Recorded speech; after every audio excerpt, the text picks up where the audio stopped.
Mesdames et messieurs, bonjour à tous et bienvenue dans cette nouvelle édition du journal de CCTV français en direct de Beijing.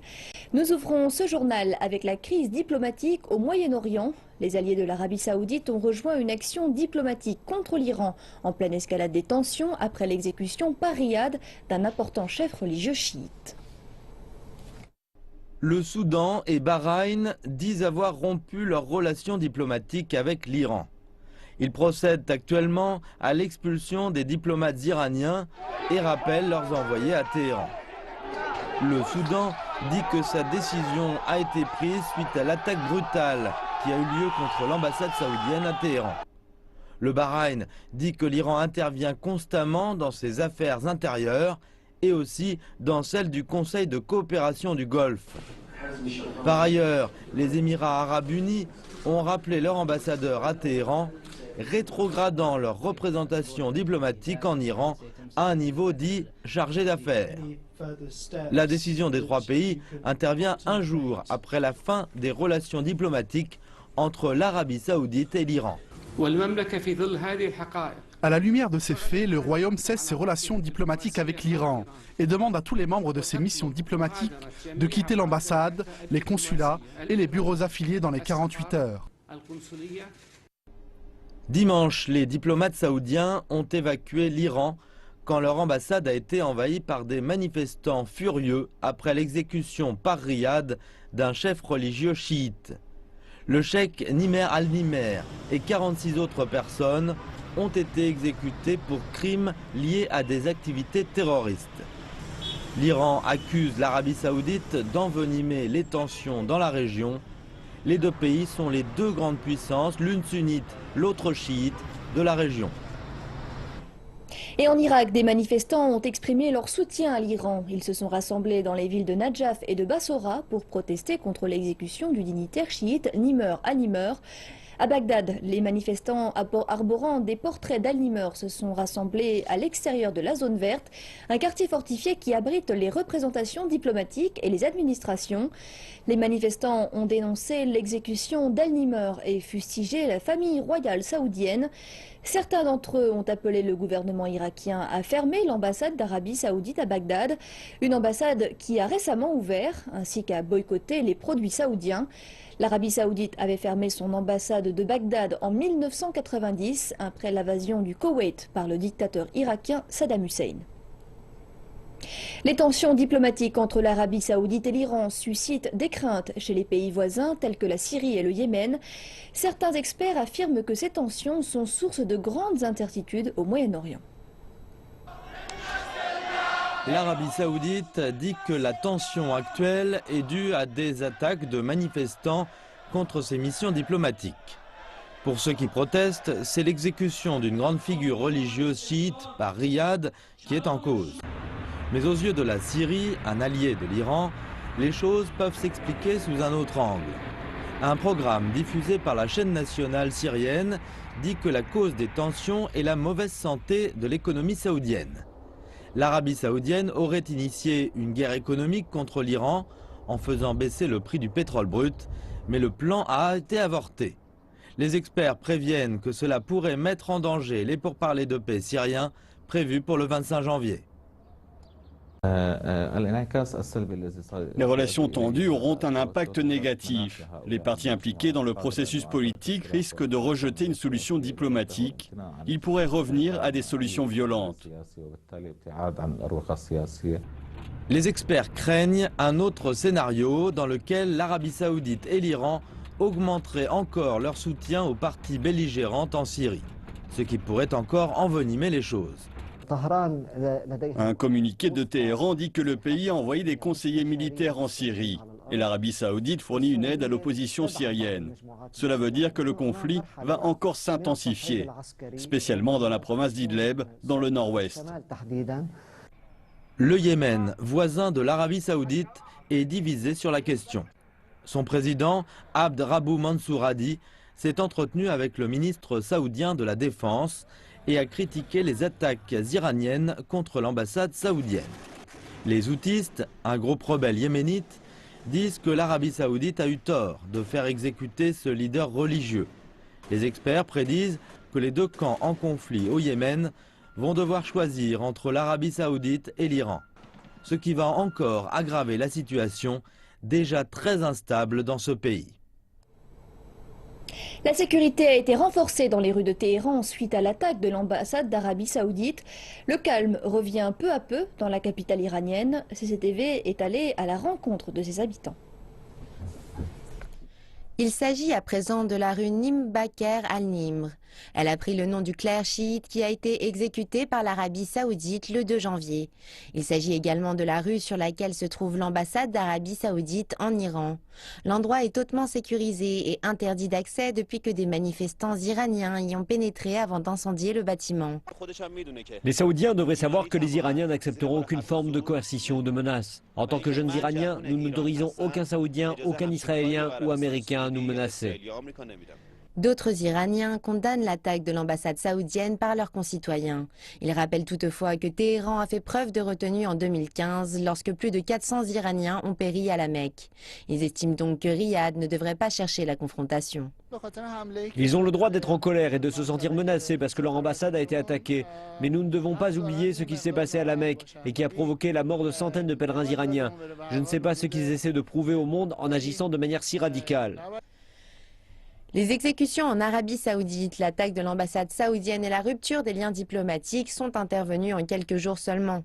Les rues de Téhéran sont revenues au calme, bien qu'on y trouve aujourd'hui de nombreux posters de Nimr al-Nimr. Il semblerait qu'en perdant la vie, le cheikh ait gagné en influence. Voici maintenant la seconde partie de cette édition et c'est maintenant l'heure du monde de l'économie qui est aujourd'hui présentée par Zhao Zhejin. Bonjour à tous, voici tout d'abord les performances du jour des principales places financières asiatiques. Les bourses chinoises ont terminé en ordre dispersé mardi. L'indice composite de référence de la bourse de Shanghai des actions A clôturé à 3340,79 points, en baisse de 0,27%, et l'indice des actions B a clôturé à 404,37 points, en hausse de 1,77%.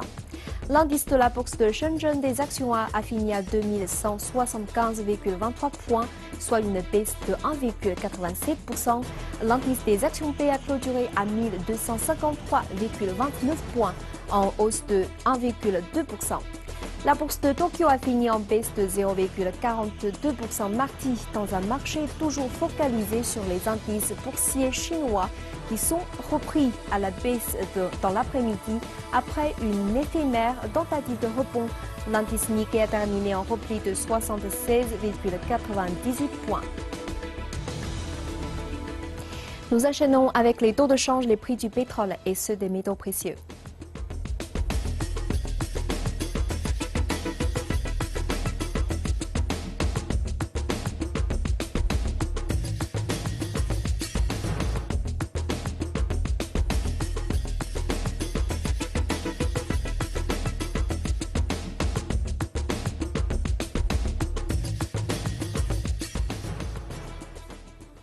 À partir du 4 janvier, la plage horaire d'échange du yuan à l'étranger a été étendue de 7 heures pour se terminer à 23h30 heure de Beijing. Il est 16h30, l'heure de fermeture habituelle de la salle de marché d'échange de la Banque de Chine. Mais aujourd'hui, les affaires ont continué et ne se sont calmées que 7 heures plus tard. Les anciens horaires d'échange allaient de 9h30 du matin à 16h30 heure de Beijing. Mais à présent, ces horaires d'ouverture ont été prolongés jusqu'à 23h30, soit 7 heures de plus que l'ancienne limite. Nos horaires de travail ont été prolongés jusqu'à 23h30. Notre charge de travail s'est alourdie. Mais ces horaires prolongés nous offrent également davantage d'opportunités pour échanger des devises. Et pour les investisseurs étrangers, cela leur permet de bénéficier d'une autre référence pour les opérations des marchés. Les échanges de devises pour les clients qui ne sont pas investisseurs ont également été facilités et sont devenus plus pratiques. Avant les nouvelles règles, les clients devaient échanger leurs devises au guichet et ils devaient terminer avant l'heure de fermeture de la banque. Mais à présent, ils peuvent acheter des devises en ligne à n'importe quelle heure avant 23 heures à travers notre application bancaire. Selon les analystes, la plage horaire étendue d'échange du yuan est une étape cruciale pour le développement de l'internationalisation de la monnaie chinoise. Et la Chine devrait encourager davantage d'institutions étrangères qualifiées à participer à son marché intérieur d'échange de devises. Les produits laitiers australiens et la viande de ce pays sont très appréciés par beaucoup de consommateurs chinois. Ces produits agricoles et d'autres articles taxés verront leurs droits de douane baisser progressivement au cours des prochaines années grâce à un accord de libre-échange entre les deux pays. L'accord permettra notamment aux consommateurs de bénéficier de prix plus bas et permettra aux entreprises des deux pays d'économiser des milliards de dollars en droits de douane. Joyce Tang est une nouvelle maman et toujours fidèle aux produits agricoles australiens. Elle donne à son fils du lait maternisé australien et achète aussi du bœuf élevé dans le pays quand c'est possible. L'Australie dépend de l'élevage et est célèbre pour son bœuf et ses produits laitiers. Ils sont plus sains et plus sûrs. Je suis une mère avec un jeune bébé et je veux le meilleur pour mon enfant. Comme consommatrice, je serais heureuse de voir que les produits australiens seront moins chers. L'entreprise australienne Tender Plus apporte du bœuf australien à Shanghai depuis 16 ans, fournissant 5000 tonnes par an de produits aux hôtels 5 étoiles, aux restaurants et aux supermarchés. Le 1er janvier, les taxes sur l'importation de bœuf australien sont passées de 12 à 9,6% et seront complètement abolies dans 9 ans. Le directeur général de l'entreprise pense que l'accord de libre-échange permettra d'économiser au moins 8 millions de yuan par année. Pour nous, la réduction des barrières tarifaires est l'avantage le plus visible de l'accord. Mais à part cela, il y aura aussi des avantages dans tous les aspects du commerce du bœuf. Le processus de quarantaine, par exemple, a été une grande question au cours de la dernière décennie et donc l'importation de bœuf congelé a parfois été interdite. Mais maintenant, l'accord garantit le maintien des standards de quarantaine et permet de calmer les incertitudes relatives à nos activités.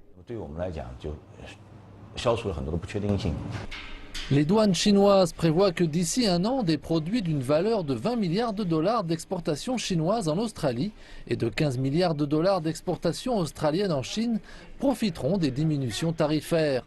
Les avantages spécifiques pour les consommateurs peuvent prendre un peu plus longtemps à se mettre en place en raison de la mise en œuvre de la phase de réduction tarifaire et des taux de change visant une gamme de produits différents.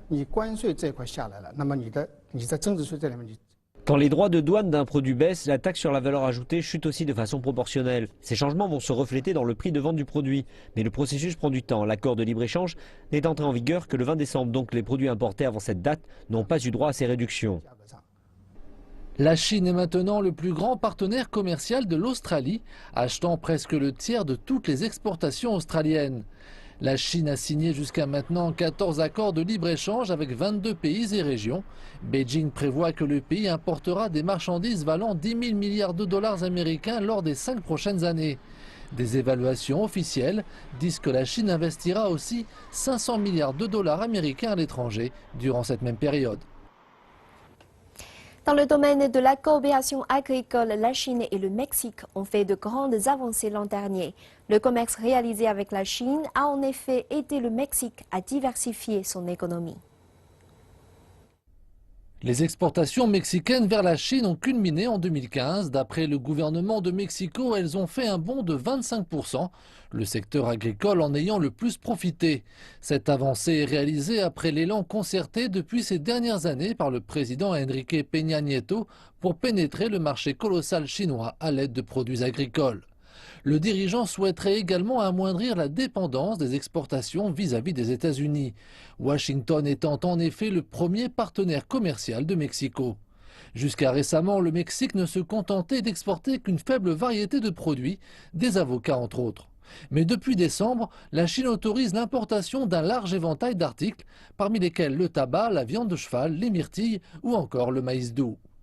Pour soutenir ces volumes commerciaux en pleine croissance et pour protéger davantage les produits fins, des responsables des deux pays ont inauguré une ligne aérienne de fret entre Guadalajara et Zhengzhou, ville de la province du Henan, dans le centre de la Chine. Oui, cela va aider. Par exemple, les avocats peuvent résister à un long voyage, mais des produits comme les baies ou les fruits de mer ont une durée de conservation plus courte. Alors il est nécessaire de les maintenir au froid, sinon ils s'abîment très vite. Cependant, des obstacles subsistent. En dépit de l'augmentation du commerce extérieur, le Mexique ne vend que l'équivalent de 150 millions de dollars de produits alimentaires à la Chine, soit une part infime de la valeur totale des exportations du pays qui atteignent 28 milliards. Je pense que la Chine est importante pour le Mexique en termes de rhétorique, mais pas dans la pratique. Il n'existe presque aucun vol entre les deux pays. Les liaisons de transport sont très faibles. Mais d'un autre côté, 83% des exportations mexicaines sont destinées aux États-Unis. À l'évidence, pour le Mexique, les autres pays ne sont pas une priorité. La connexion et la dépendance vis-à-vis des États-Unis sont bien trop importantes. Malgré les difficultés, le 1,3 milliard de personnes que représente le marché chinois est bien trop alléchant pour être ignoré. D'après les responsables gouvernementaux mexicains, dès l'année prochaine, les exportations vont doubler. Signe que les relations commerciales entre Mexico et Beijing sont à l'aube d'une nouvelle ère. Le secrétaire britannique des Affaires étrangères Philippe Hammond a entamé 2 journées de discussion avec Wang Yi, le ministre chinois des Affaires étrangères. Au programme, un régime libéralisé des visas. M. Hammond devrait annoncer l'émission d'un visa entrée multiple de 2 années pour les touristes chinois qui coûtera $130, ainsi que des plans pour un visa de 10 ans. Actuellement, les touristes chinois ont droit à un visa de 6 mois. La Grande-Bretagne veut également faciliter pour les touristes chinois la récupération de leur visa avant leur départ. Cette nouvelle politique est considérée comme le dernier geste du Royaume-Uni en vue de profiter de la manne touristique chinoise fortement dépensière à l'étranger, la première au monde. Une cérémonie en grande pompe de la monarchie britannique constitue un geste majeur pour l'armée croissante de touristes, selon les responsables du tourisme du Royaume-Uni. Et le séjour du président chinois Xi Jinping dans la capitale l'été dernier n'a fait qu'ajouter de la romance à tout cela. Nous avons très bien organisé cela en grande pompe et vous pouvez voir que lors de ces événements, nous avions des photos du président chinois lui-même faisant partie de l'histoire et de la tradition. Et les touristes chinois se rendant en Grande-Bretagne apprécient. Je suis si influencée par la culture anglaise. Ah oui, beaucoup. Nous aimons la culture et l'architecture et l'art. Oui, j'aime les reliques culturelles vraiment beaucoup. Ah oui, Harry Potter, j'en suis fan. Et Shakespeare. Et alors que faire du shopping est également en tête des objectifs, un nombre record de Chinois voyagent au Royaume-Uni. Le nombre de visiteurs au cours des 6 premiers mois était en hausse de près de 30% à 90 000 et de façon significative, ils sont restés plus longtemps et ont dépensé davantage que les touristes de tout autre pays. C'est grâce à la croissance du marché chinois lui-même qui est déjà le plus gros marché étranger au monde. Donc oui, nous voulons entrer en compétition ici. Visit Britain revendique que le nombre de touristes qui se sentent bien accueillis ici a plus que doublé au cours des 5 dernières années. Et ils espèrent que, couplé à ce visa de 2 entrées multiples, le Royaume-Uni paraîtra encore plus irrésistible auprès des touristes chinois. Et nous sommes ravis de cette annonce, c'est un véritable pas en avant. Cela nous permet d'entrer dans la compétition. Notre politique de visa fait partie de notre offre pour les visiteurs chinois. Le tourisme représente la 7e plus large industrie à l'export de la Grande-Bretagne et devrait représenter l'année prochaine près de 50 milliards de dollars. Et avec cet assouplissement des visas, l'histoire d'amour entre la Chine et la Grande-Bretagne ne pourra que croître davantage. Les Chinois ont continué de beaucoup dépenser à l'étranger au cours de la récente période des fêtes. 160 000 personnes se seraient rendues en Corée du Sud au cours des congés de Noël et du Nouvel An, soit une hausse de 12% par rapport à l'année précédente. Selon des statistiques provenant de l'Organisation nationale du tourisme de Corée du Sud, plus de 70% des visiteurs chinois seraient allés en Corée du Sud pour effectuer des achats en 2015. Tandis que le reste aurait privilégié les expériences culturelles, la chirurgie esthétique ou d'autres activités. Les touristes chinois auraient dépensé en moyenne 2 200 $ par personne en Corée du Sud, soit le double de la dépense moyenne des autres touristes étrangers. J'ai de la chance d'être ici et je souhaite rapporter des cadeaux. Les produits d'ici sont très typiques. C'est intéressant de faire des achats ici en ce moment. Les remises ont atteint jusqu'à 70%. On a fait de bonnes affaires. Les consommateurs chinois ont dépensé en moyenne 500 000 yuan par personne ici en 2015. Il y a davantage de touristes chinois en fin d'année. On estime que pendant cette période, les ventes augmentent de plus de 10%. Les touristes chinois ont représenté l'année dernière plus de 40% de l'ensemble des visiteurs étrangers en Corée du Sud. Ce chiffre a baissé de 1% par rapport à l'année précédente, principalement en raison de l'épidémie de MERS. Néanmoins, les visiteurs chinois ont rapporté 22 milliards de dollars au secteur sud-coréen des services, soit 1,6% du PIB du pays. C'est ainsi que se termine cette partie et maintenant retour au plateau avec Elsa Suru. Merci beaucoup Jodine. En effet, c'est la fin de cette édition. Merci de l'avoir suivi et rendez-vous dans 1h30 pour un nouveau journal. Excellente suite de programme sur notre chaîne.